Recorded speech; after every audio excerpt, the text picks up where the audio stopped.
मांग संख्या 30 और 31 जनजाति क्षेत्रीय विकास और सामाजिक न्याय एवं सहकारिता अधिकारिता विभाग में बोलने का मौका दिया।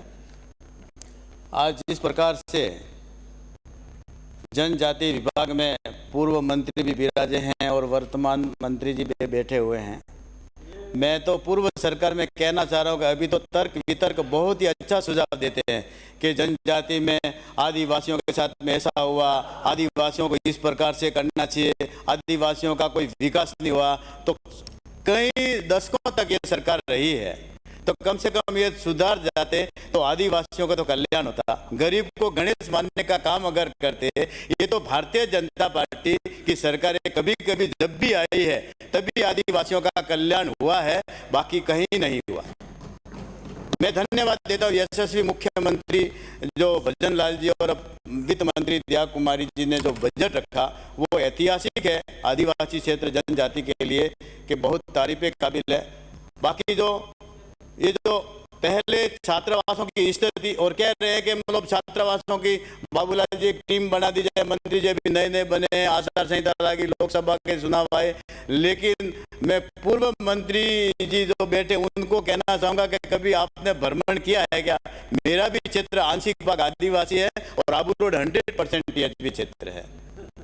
परामर्श दात्री की कभी बैठक भी ली है क्या सरकार ने? पूर्व सरकार ने एक भी परामर्श दात्री की मीटिंग नहीं रखी और आदिवासियों का कल्याण करने वाली सरकार कभी भी ऐसी सोच नहीं रखी कि आदिवासियों का कल्याण हो, छात्रावासों की हालत ठीक ढंग से हो और बिस्तर वगैरह ठीक हो। ये तो मंत्री महोदय जी भी नए नए बने हैं और छात्रावासों की हालत को सुधारेंगे, मुझे पूर्ण विश्वास है।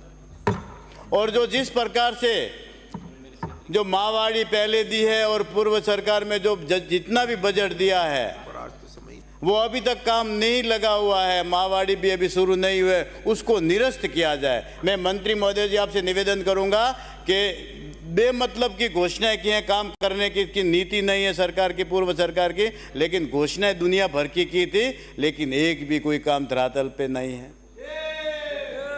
जिस प्रकार से ये मैं आदिवासी क्षेत्र से आता हूं और जो जनजाति मंत्री विराजमान है, ये जो अपना धर्म परिवर्तन करके ईसाई जो बन जाते हैं उसकी जांच की जाए, उसको डिलिस्टिंग किया जाए, उस लिस्ट से उसको नाम हटाया जाए, क्योंकि अपना धर्म तो ईसाई और फिर जनजाति का ये जो टीएचबी क्षेत्र का फायदा भी लेते हैं और अपने आप को कहते हैं कि हम हिंदू नहीं हैं। तो हिंदू तो सनातन जो आदिवासी हर हिंदू है और गर्व से वो कहता है आदिवासी कि हम हिंदू हैं और कहते हैं कि हम हिंदू नहीं हैं। तो फिर आदिवासी में जनजाति का फायदा क्यों लेते हैं? उनको इससे हटाना चाहिए, ये इस प्रकार के जो लिस्ट में से नाम हटाना चाहिए।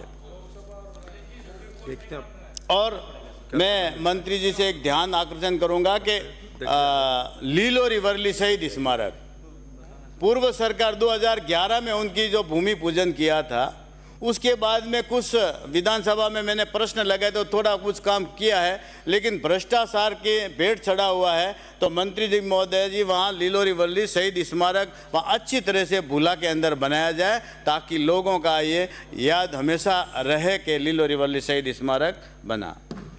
और जिस प्रकार से जनजाति क्षेत्र में जो मैं धन्यवाद दूंगा कि यशस्वी मुख्यमंत्री भजन लाल जी और वित्त मंत्री जी का कि इन्होंने मेरे विधानसभा के अंदर एक पशुपालकों का 28 करोड़ का आवासीय छात्रावास दिया है और जनजाति छात्रावास दिया, इसके लिए भी मैं बहुत ही आभार व्यक्त करूंगा। जिस प्रकार से बजट में कोई कमी नहीं रखी, लेकिन पूर्व सरकार में जो मंत्री जी ने कहा कि हमारे को भेदभाव किया, अरे मैं तो 2003 से 8 तक मंत्री जी के साथ में एक जनजाति मीटिंग कमेटी में था। मैंने सोचा था कि मंत्री जी हमारे मित्र हैं, आते ही मंत्री भी बने हैं, बजट देंगे। मैंने कहा कि एक आध माहवाड़ी दे दो, हेडपंप दे दो, लेकिन कुछ कुछ भी नहीं दिया, और वो कहते हैं कि हमारे को कुछ भी नहीं दिया। अरे कम से कम कुछ एक आध भी बजट दिया होता तो हम मानते कि मतलब विपक्षियों के साथ में भेदभाव नहीं किया।